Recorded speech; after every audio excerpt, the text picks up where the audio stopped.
Merci. La parole est à Madame Gisèle Biémouret pour le groupe socialiste et apparentés.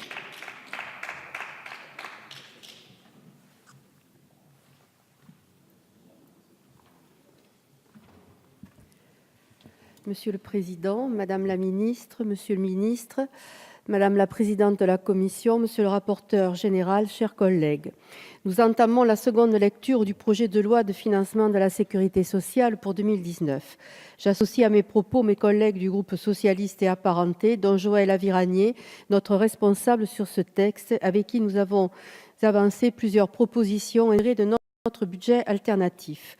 Avant de développer, je souhaiterais souligner les transformations suggérées dans le débat par nos collègues sénateurs. Parmi elles, les initiatives des sénateurs socialistes ont eu le mérite d'améliorer quelques points de ce projet de loi. Elles enrichissent nos débats en lien avec des attentes fortes.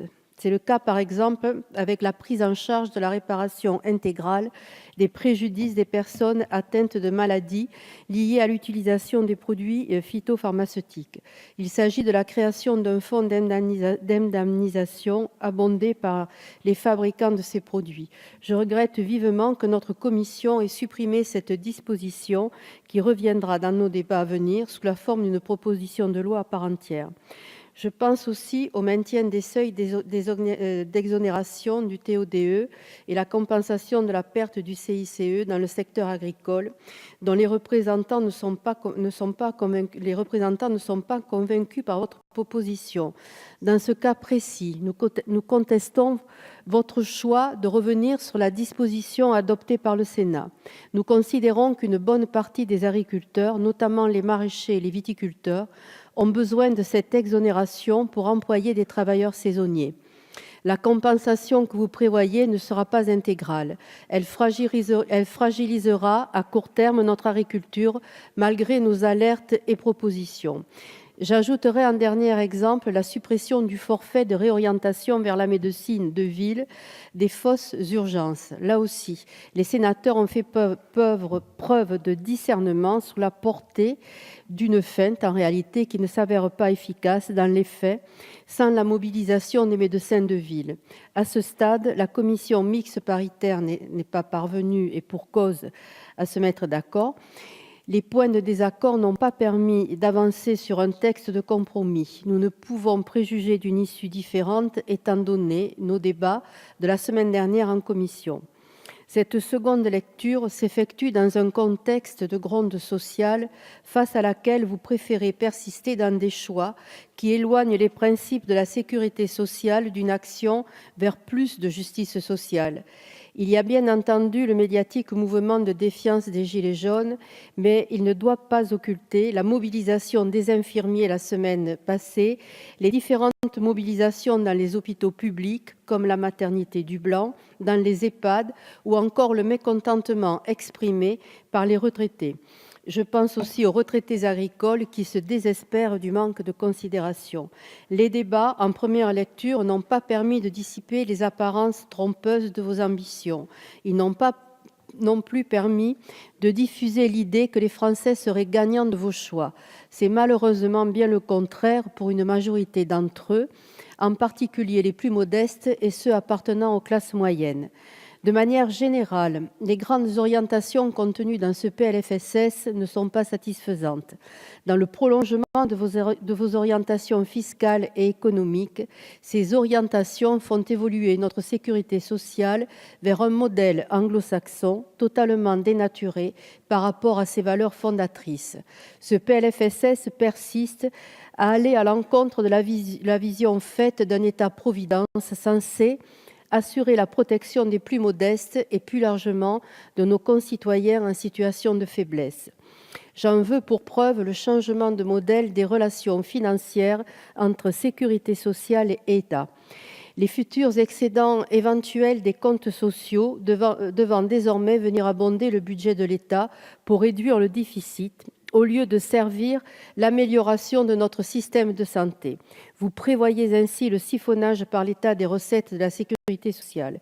C'est pourquoi notre groupe a décidé de porter un amendement de suppression de ce transfert et un autre dans le but de préserver l'autonomie financière de la sécurité sociale. J'en veux pour preuve aussi votre obstination sur le quasi-gel pour les 2 prochaines années des prestations familiales, des pensions de retraite et d'invalidité. Elles vont impacter des milliers de nos compatriotes. Ce choix obstiné dans un contexte de retour à l'équilibre et donc de marge de manœuvre va se traduire par une perte de pouvoir d'achat puisque l'inflation de 1,7% à 2019 sera supérieure au taux retenu de 0,3%. J'en veux pour preuve le manque de moyens supplémentaires ou d'initiatives pour répondre à l'urgence sociale et des difficultés auxquelles sont confrontés les personnels des hôpitaux publics, des mêmes difficultés dans les EHPAD et en psychiatrie. J'en veux pour preuve l'absence de réponse au péril de la désertification médicale ou la création de 4 000 postes d'assistants médicaux dont les contours restent à définir, avait le risque de se transformer en poudre de perlimpinpin. Parmi les effets indésirables de votre politique, je voudrais attirer votre attention sur l'impact de vos choix quant à la générosité des Français en faveur des associations humanitaires et caritatives. Pour la première fois en 15 ans, les dons sont en baisse. En cause, la transformation de l'impôt de solidarité sur la fortune et aussi la hausse de la CSG, sachant que les retraités donnent en moyenne 90 € par an. Pour beaucoup, cette somme correspond maintenant au montant de la hausse de la CSG. Plus de 82% des donateurs du Secours populaire français sont des retraités. Le manque à gagner de 150 millions d'euros met en péril les programmes de plusieurs associations en affaiblissant ces dernières durablement. Il condamne une partie de votre stratégie de lutte contre la pauvreté et l'exclusion.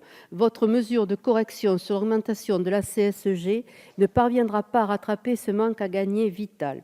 Donner à tous les Français un accès à des soins pris en charge à 100% dans le secteur de l'optique, de l'audiologie et du dentaire constitue un engagement que nous approuvons. Néanmoins, dans son application, il apparaît que le 100% santé sera financé conjointement par la sécurité sociale et les complémentaires santé. Ainsi, la prise en charge ne se fera pas à 100% par la sécurité sociale. Il convient d'une part de rappeler que tous les Français n'ont pas de complémentaire santé, dont tous ne pourront pas bénéficier du 100% santé.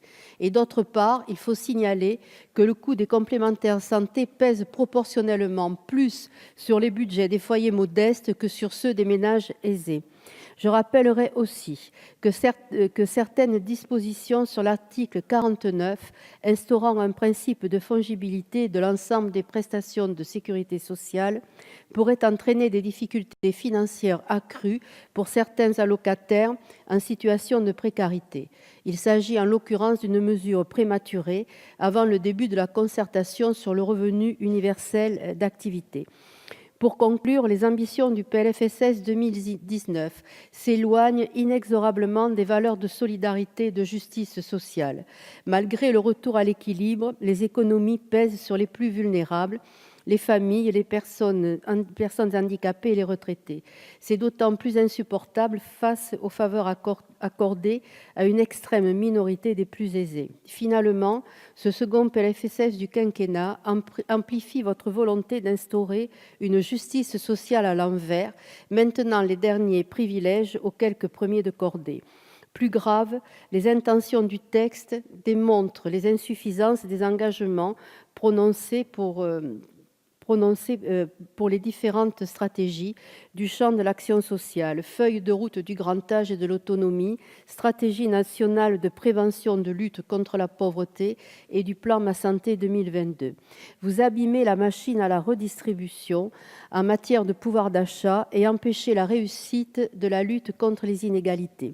Les députés socialistes et apparentés porteront à nouveau un certain nombre de propositions destinées à corriger vos intentions afin de soutenir le pouvoir d'achat, préserver les ressources de notre système de protection sociale et aussi évaluer rapidement l'impact de vos mesures sur les exonérations de cotisations ou le 100% santé. Je vous remercie.